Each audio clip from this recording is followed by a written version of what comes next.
Good morning aspirants. Actually good night भी बोल सकते हो क्योंकि उठी तो मेरी आत्मा है, मैं इंसान नहीं। टाइम इज़ 4 AM और मैं सोच रही हूँ, कभी कभी दिमाग में आता है यूपीएससी की तैयारी कर रही हूँ या आर्मी की ट्रेनिंग चल रही है। सो फ्रेंड्स, इसके बाद शुरू हुआ 4:10 पे दिन का असली तमाशा, जिसको कहते हैं फर्स्ट स्टडी स्लॉट। आज का टारगेट था पॉलिटी, मैं फंडामेंटल राइट्स। मेरे राइट्स तो फ्रेंड्स ख़त्म हो चुके हैं, लेकिन सिलेबस के नहीं। कभी कभी लगता है ये सिलेबस लेके ही डूबेगा। मुझे लगता था मैं बहुत जीनियस हूँ, बहुत ये फर्स्ट क्लास में आना ये वो सो बट सिलेबस ने सारी गलतफहमी बहुत अच्छे से दूर कर दी। इतने अच्छे से दूर की कि ये गलतफहमी शायद अब 7 जन्म ना हो। फ्रेंड्स, पहले मेरी ज़िंदगी भी एक टाइम पे बहुत रंगीन थी। घूमो फिरो खाओ पियो, कोई टेंशन नहीं। स्कूल से जो काम मिला है, कॉलेज से जो काम मिला है वो करना है बस। कोई सेल्फ स्टडी, कोई ऐसा था ही नहीं ऐसा कुछ काम। पर फिर धीरे धीरे अब समझ में आया कि मेरी ज़िंदगी से वो रंग निकल कर सारे मेरे नोट्स में चले गए, मेरी बुक्स में चले गए। तभी आपको सामने मेरे नोट्स इतने रंग बिरंगे दिख रहे हैं, क्योंकि मेरी ज़िंदगी के सारे रंग इन नोट्स ने छीन लिए। मेहनत तो बहुत करती हूँ फ्रेंड्स, वो आपको मेरे नोट्स देख के भी समझ आ ही रहा होगा। दिन में 10 से 12 घंटे, कभी 12 से 14 घंटे भी हो जाना पढ़ने का काम है। हर तरफ से खुद को कट करके रखा है। एक ऐसी लाइफ जिसमें किसी तीसरे की दूसरे की कोई इंटरफेरेंस है ही नहीं। घर भी साल में 2 या 3 दिन जाना। पर समझ में ये नहीं आ रहा कि कृपा अटकी कहाँ पे है। 3 घंटे पॉलिटी में खपाने के बाद फ्रेंड्स, अब मैं आ गई हूँ अपने भगवान जी के पास, क्योंकि मन की शांति के लिए अध्यात्म का सहारा लेना बहुत ज़रूरी है, ऐसा गुरुदेव भगवान जी बोलते हैं। और आप भी मुझे पूछते हो कि आपकी मोटिवेशन का राज क्या है। मोटिवेशन का राज है भगवान जी और गुरुदेव भगवान जी। जो मन में शिकायतें हो, गुस्सा हो, वो आके भगवान जी के पास निकालो और भगवान जी पूरी पॉजिटिविटी के साथ आपको मजबूर कर देते हैं सेकंड स्टडी स्लॉट में बैठने के लिए। इसके बाद अब आता है फ्रेंड्स ब्रेकफास्ट टाइम। ब्रेकफास्ट में सिंपल म्यूसली। कुछ लोगों को लगता होगा वाह क्या क्या चीज़ें खाते हैं, म्यूसली, कॉर्नफ्लेक्स, बट उनको ये नहीं पता कि इन बेचारों के पास इतना भी टाइम नहीं है कि आलू के परांठे, गरम गरम हलवा, आलू चने, पूरियाँ बना सकें।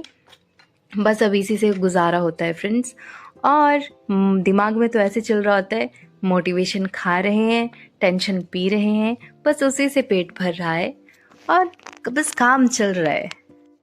सुबह के 8 से 10 बजे तक दुनिया भर की खबरों से रूबरू होने का समय रहता है फ्रेंड्स।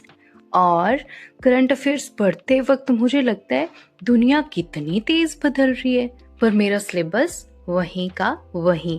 फ्रेंड्स, जो जेन्युइनली यूपीएससी की तैयारी करता है ना, वो स्टूडेंट मेरे ख्याल से कभी फील उसको ये आ ही नहीं सकता कि उसने सारा सिलेबस कवर कर लिया, उसने हर चीज़ पढ़ ली, कहीं से भी कुछ भी आ जाए। क्योंकि 18+ सब्जेक्ट हैं आपके पास और दुनिया मिनटों में बदल रही है। सुबह कुछ है, दोपहर को कुछ है, शाम को कुछ है। और आपका पेपर और आपके जितने भी सब्जेक्ट हैं वो करंट इवेंट से बहुत रिलेट करते हैं। आपको क्वेश्चन मतलब पॉसिबिलिटी उसी की है कि जो करंट में चल रहा होगा। और करंट भी 1 और 2 और दिन वाला, महीनों वाला नहीं, पिछले 1 साल का भी हो सकता है या पिछले 2 साल का करंट अफेयर भी हो सकता है। तो रिस्क तो बहुत है फ्रेंड्स, रिस्क तो बहुत है।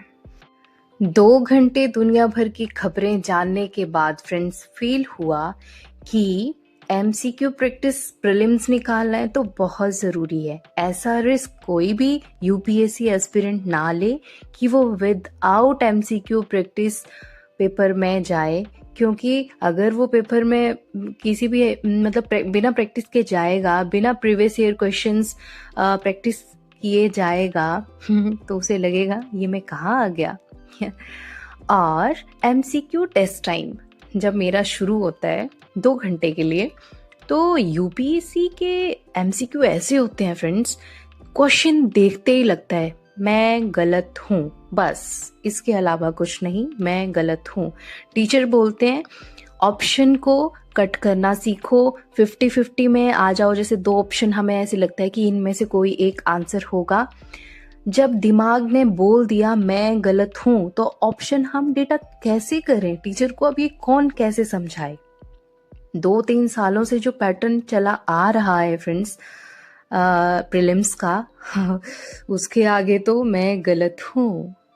फ्रेंड्स 4 घंटे कंटिन्यूसली पढ़ने के बाद मैं सोच रही थी 10 मिनट रेस्ट कर लूं, पर मेरी बॉडी 2 घंटे की परमिशन मांग रही है। क्या करूं, दे दूं?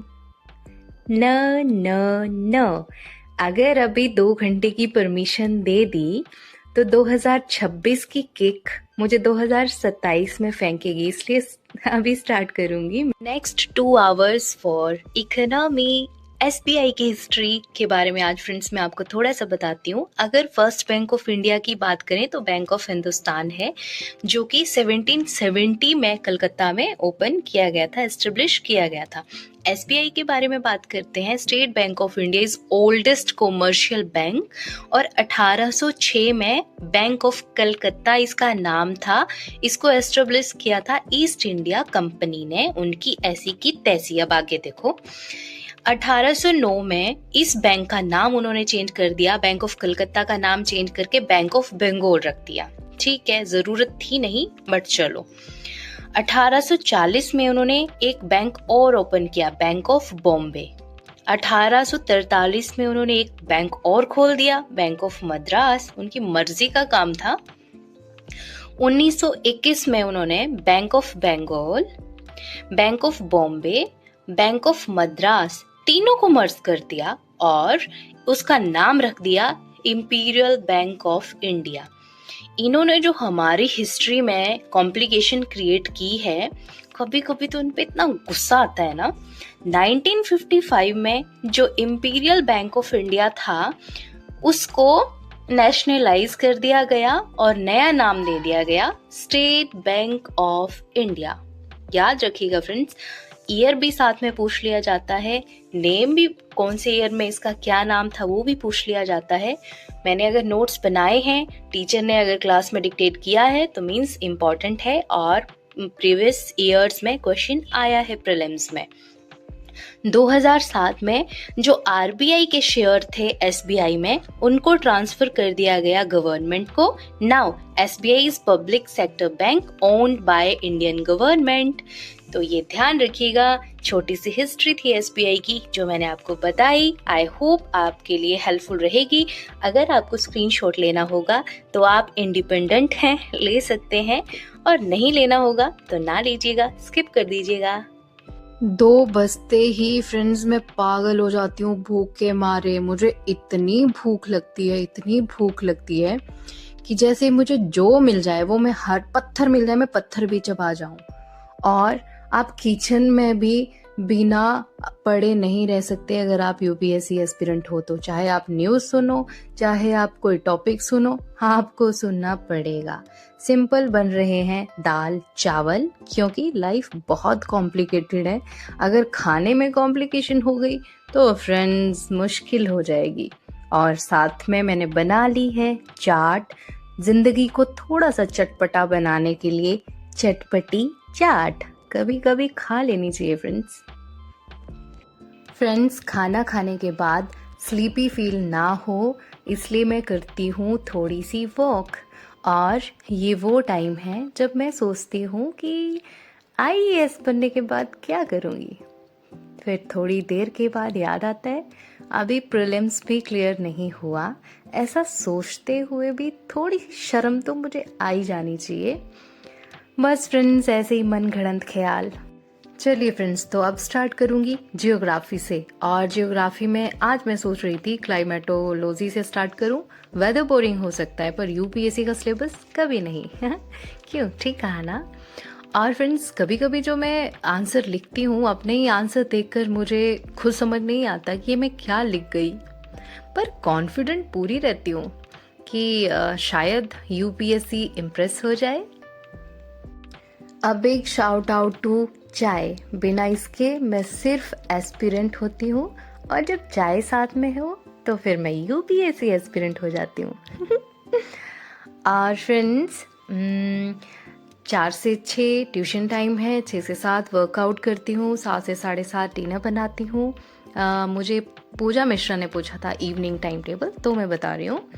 7:30 बजे से 8:30 बजे के बीच पूजा पाठ करके, डिनर करके, घर पे पेरेंट्स से बात करके फ्री हो जाती हूँ। 8:30 से 11 बजे तक मैं पढ़ने बैठती हूँ, रिवीजन करती हूँ या मैप वगैरह या कुछ ऐसा कर लिया, और उसके बाद सो जाती हूँ। ये है मेरा टाइम टेबल। और सुबह उठ जाती हूँ फिर 4 बजे, और सुबह का दिन में तो फिर आपने देख ही लिया। Thanks for watching guys. आज का व्लॉग कुछ ऐसे फनी वे में आई होप आपको अच्छा लगा होगा। मिलते हैं नेक्स्ट व्लॉग में, तब तक के लिए bye bye, all the very best.